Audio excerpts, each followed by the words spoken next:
It was the Christmas season on the island of Sodor, and Sir Topham Hatt was pacing Knapford Station. Oh dear, I should never have sent them out. When Thomas rolled in. Morning, sir. You look really worried. I am Thomas, said Sir Topham Hatt. You know how we needed more coaches? Yes. Well, I sent some engines to the mainland yesterday, and they're still not back. Well, maybe they've got delayed. The snow is getting heavier. Yes, but just then they heard some angry whistles. Go, go, go, cried James. I'm going, said Percy. Golly gosh, this was not very good, said Sampson. We should not have listened to it. Oh, be quiet. Wait for us, said Rosie. Edward's still coming with the coaches. I'm fine, said Edward. Percy puffed in. Sir, we're here. Yes, we are. More engines started rolling in. James rolled into the yard so that there was a bit more space. Then Edward rolled in. Where were you all? Said the Fat Controller. You had me worried. Worry, sir, said Edward, as he pulled the coaches in. We were on the mainland, like you said. But you were gone for so long, I thought you'd gotten lost. Well, it's Sampson's fault, said James. No, it's not, said Sampson. I was fine. It's your fault for wanting to get your paint cleaned after getting a piece of wood dropped on you. My paint was disgusting. It still is. Oh, be quiet, James. No one really cares, said Duck. Oh, it is the season of giving, so I should look my best.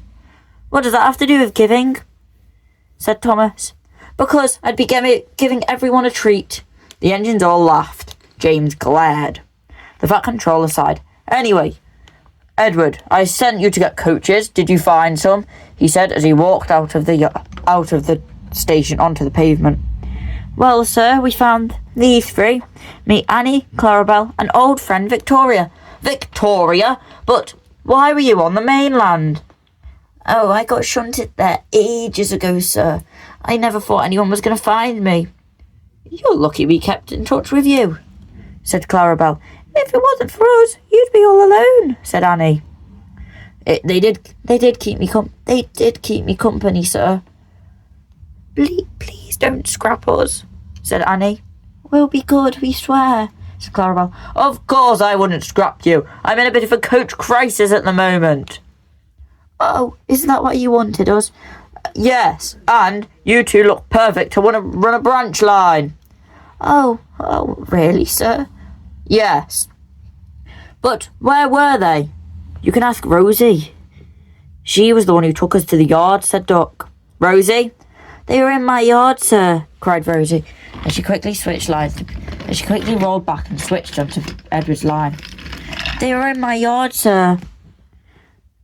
Your yard? The one I used to work at. It was covered in diesels, though, said James. Rosie, why did you work at a yard full of diesels? Well, they took over the yard after I worked at it. They said that. They kind of took me out of the yard. Are you all right? Is that why you came to Sodor? Asked Percy. Well, yes. Please don't be mad, sir. Why would I be mad? Now, Edward, take Annie, Clarabelle and Victoria to be checked over. Can I go? Said James. I need to get checked over. I feel like there's a little dent in my cab.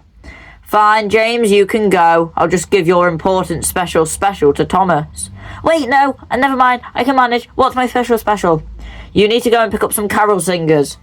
They want to do the carol singing at the station, said the Fat Controller. Have you got that? Yes, sir, I'll be ready. Everyone else, get back to your normal duties. As the Fat Controller turned on his heel and walked away. So Edward pulled Annie, Clarabelle and Victoria away. Come on, girls, I'll take you to the yard, said Edward. As the point changed, Edward quickly scurried away. See you all later, he said, as Annie, Clarabelle and Victoria were pulled down the line. Thomas also left the station. Bye, Percy. You'll have to tell me all about your trip later on, said Thomas as he quickly puffed down to the next station. I will, Thomas, cried Percy. A few hours later, a lot of engines were in Knapford Station. They were all chatting. So what did you get up to, said Toby. Well, said Percy. Everyone was talking excitedly. Did you enjoy it then, James? Said Emily.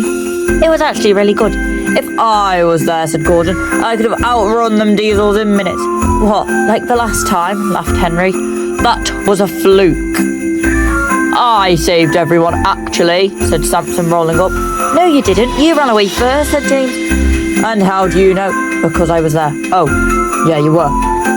Sorry, James, said Samson as he reversed down. The Fat Controller stood onto the platform. Can I have everyone's attention, he said. As you know, we found some very nice old coaches. But I wasn't the one who found them. I have to thank my amazing steam engines, who helped go on a trek to the mainland to buy and find some fancy new coaches. And now they have been refurbished and are now have been added to their trains. And here comes the trains, to the Fat Controller as he stepped onto the platform. The carol singers started singing as in rolled Thomas, pulling Annie and Clarabelle as they looked newer than ever. Hello, everyone. Whoa, Thomas, you've got your own coaches? Yeah, the Fat Controller said, as I've been working so hard that I can have my own 2 coaches. I love my new coat, sir, said Annie. We're very thankful, said Clarabelle. Then they heard a bell. It was Flora. And I've joined the vintage train, said Flora, rolling in. And I'm part of it, said Victoria. Flora, that's wonderful, said Toby.